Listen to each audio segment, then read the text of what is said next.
Hello दोस्तों, कैसे हैं आप सभी लोग। उम्मीद करता हूँ आप सभी लोग बहुत अच्छे होंगे। कुमाऊं की इस यात्रा ब्लॉग सीरीज़ में पिछले ब्लॉग में हमने दर्शन किए थे दंडेश्वर महादेव मंदिर के। अगर आपने वो ब्लॉग अभी तक नहीं देखा है तो मैं इस यात्रा के सारे ब्लॉग्स के लिंक डिस्क्रिप्शन बॉक्स में डाल दूँगा, एक बार आप उसको देख लीजिए। अब हम इस यात्रा को आगे बढ़ाते हैं और चलते हैं जागेश्वर महादेव मंदिर की तरफ। अल्मोड़ा से जागेश्वर धाम आने का जो रास्ता है उसका ये गूगल मैप मैंने यहाँ पर शेयर किया है, एक बार आप इसको देख लें। दंडेश्वर महादेव मंदिर से जागेश्वर मंदिर समूह की दूरी कुछ 2 किलोमीटर के आसपास है। रोड काफ़ी खूबसूरत है, जिस वजह से हम इस रोड पर बहुत आराम से आगे बढ़ रहे थे और नज़ारों का पूरा आनंद उठा रहे थे।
शिव पुरंदरा भद्र नट युगंधरा नमन्न मन्न गौरीनाथ शर्व अज केदारनाथ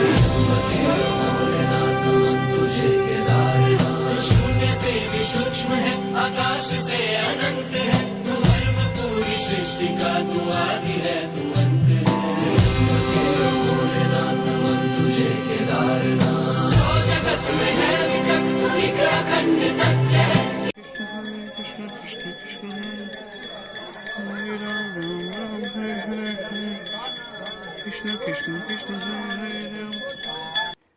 चलिए थोड़ी सी जानकारी मैं आपको जागेश्वर धाम के बारे में देता हूँ। ये वो स्थान है जहाँ से शिवलिंग के रूप में शिव जी की पूजा होनी शुरू हुई थी, ऐसी मान्यता है। यहाँ के बारे में यह भी कहा जाता है कि यह प्रथम मंदिर है जहाँ लिंग के रूप में शिव पूजन की परंपरा सर्वप्रथम आरंभ हुई। जागेश्वर को उत्तराखंड का 5वां धाम भी कहा जाता है। जागेश्वर धाम को भगवान शिव की तपोस्थली भी माना जाता है। इस धाम का उल्लेख स्कंद पुराण, शिव पुराण और लिंग पुराण में भी मिलता है। पुराणों के अनुसार भगवान शिव एवं सप्तऋषियों ने यहाँ तपस्या की थी। कहा जाता है कि प्राचीन समय में जागेश्वर मंदिर में मांगी गई मन्नतें उसी रूप में स्वीकार हो जाती थी। ऐसे में मन्नतों का दुरुपयोग होने लगा। 8वीं सदी में आदि शंकराचार्य यहाँ आए और उन्होंने इस दुरुपयोग को रोकने की व्यवस्था की। अब यहाँ सिर्फ यज्ञ एवं अनुष्ठान से मंगलकारी मनोकामना की पूर्ति होती है। यह भी मान्यता है कि भगवान श्री राम के पुत्र लव कुश ने यहाँ यज्ञ आयोजित किया था, जिसके लिए उन्होंने देवताओं को आमंत्रित किया। मान्यता है कि उन्होंने ही इन मंदिरों की स्थापना की थी। जागेश्वर धाम में लगभग 250 छोटे बड़े मंदिर हैं और जागेश्वर मंदिर परिसर में करीब 125 मंदिरों का समूह है। मंदिरों का निर्माण पत्थरों की बड़ी बड़ी शिलाओं से किया गया है।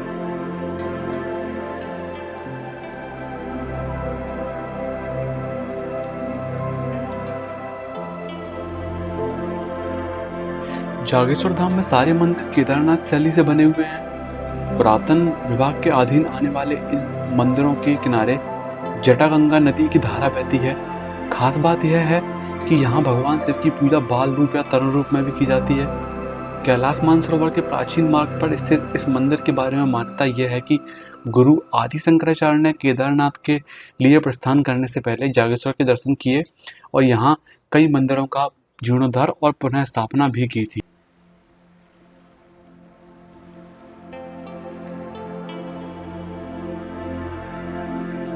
मैं इस मंदिर पर एक बार पहले भी आ चुका हूँ, तो मुझे यहाँ आसपास की काफ़ी अच्छी जानकारी है। तो इस बार हमने बाइक पार्किंग में लगाई और सीधे मंदिर के अंदर गए। वहाँ पर जूते स्टैंड पर जूते उतारे और फिर हाथ धोकर प्रसाद लिया और चल पड़े मुख्य मंदिर परिसर के अंदर।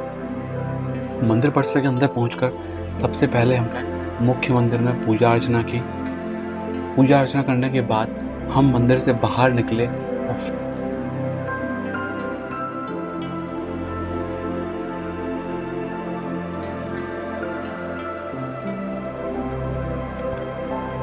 मुख्य मंदिर से बाहर निकलने के बाद हमने जागेश्वर धाम में मौजूद बहुत सारे मंदिरों को एक एक करके मंदिरों के दर्शन करना शुरू किया।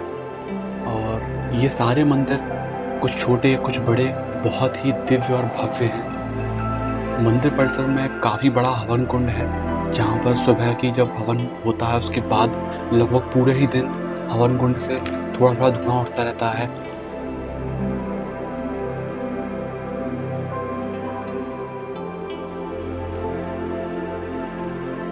जब भी हम अपने घर में कोई हवन करवाते हैं तो उसके बाद हवन कुंड से उठने वाला धुआं पूरे घर को पवित्र करता है। एक बहुत ही अच्छी खुशबू पूरे घर में फैल जाती है। ठीक वैसे ही चूँकि यहाँ पर बहुत बड़े स्तर पर हवन होता है और उस हवन के बाद जो धुआं निकलता है वो इस पूरे वातावरण को एकदम महका देता है। और ये धुआं हल्का हल्का पूरे दिन निकलता रहता है, तो वातावरण में हवन की खुशबू पूरे दिन ही आपको महसूस होती है।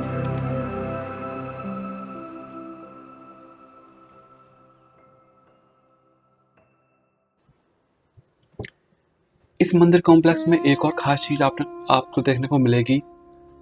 यहाँ पर कुछ पेड़ हैं जो कि 10 मंजिल से ज़्यादा ऊंचे हैं, बहुत ही प्राचीन हैं। जड़ में ये एक ही पेड़ है और जड़ से ऊपर थोड़ा सा आप बढ़ेंगे देखेंगे तो पाएंगे कि वो पेड़ 2 भागों में विभाजित हो गया है। एक भाग लगता है जैसे शिव जी हों और दूसरा भाग लगता है जैसे कि पार्वती जी हों। ये अपने आप में एक बहुत ही अचंभित करने वाला दृश्य होता है। तो आप जब भी इस मंदिर में जाएं, इस पेड़ को जरूर ध्यान से देखें।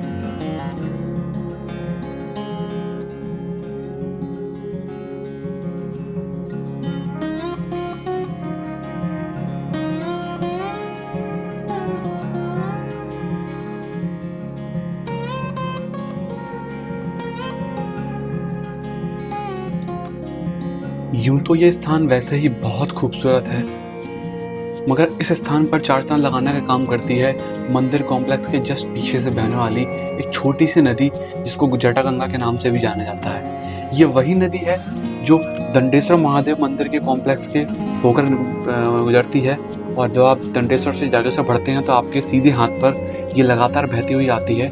यही नदी मंदिर कॉम्प्लेक्स के ठीक पीछे से होकर बहती है, जो कि इस मंदिर की खूबसूरती में 4 चांद लगाने का काम करती है।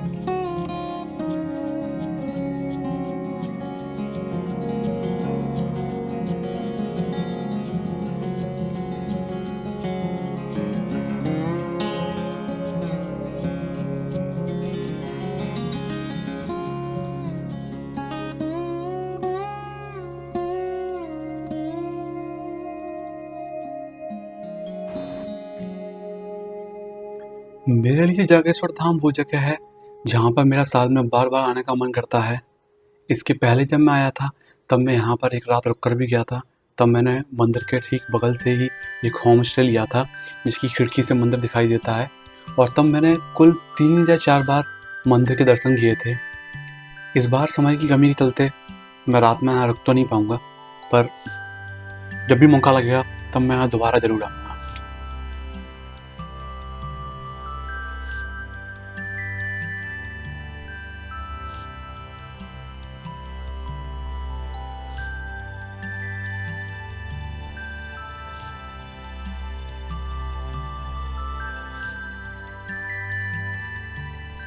मंदिर कॉम्प्लेक्स के पीछे एक कैंची गेट है जो कि जटागंगा नदी पर ही खुलता है।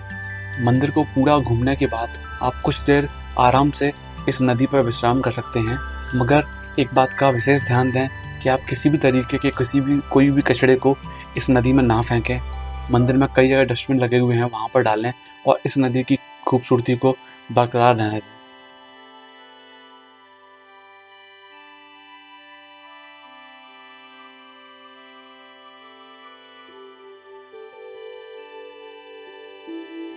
इस धाम की यात्रा को सुखद और सुरक्षित बनाने के लिए महादेव को मेरा धन्यवाद और उनसे मनोकामना है कि अपने इस पावन धाम में जल्द फिर से बुलाएं। और इसी मैसेज के साथ इस यात्रा को यहीं पर विराम देते हैं। जल्द मिलेंगे इस यात्रा के अगले एक एपिसोड में। तब तक के लिए धन्यवाद।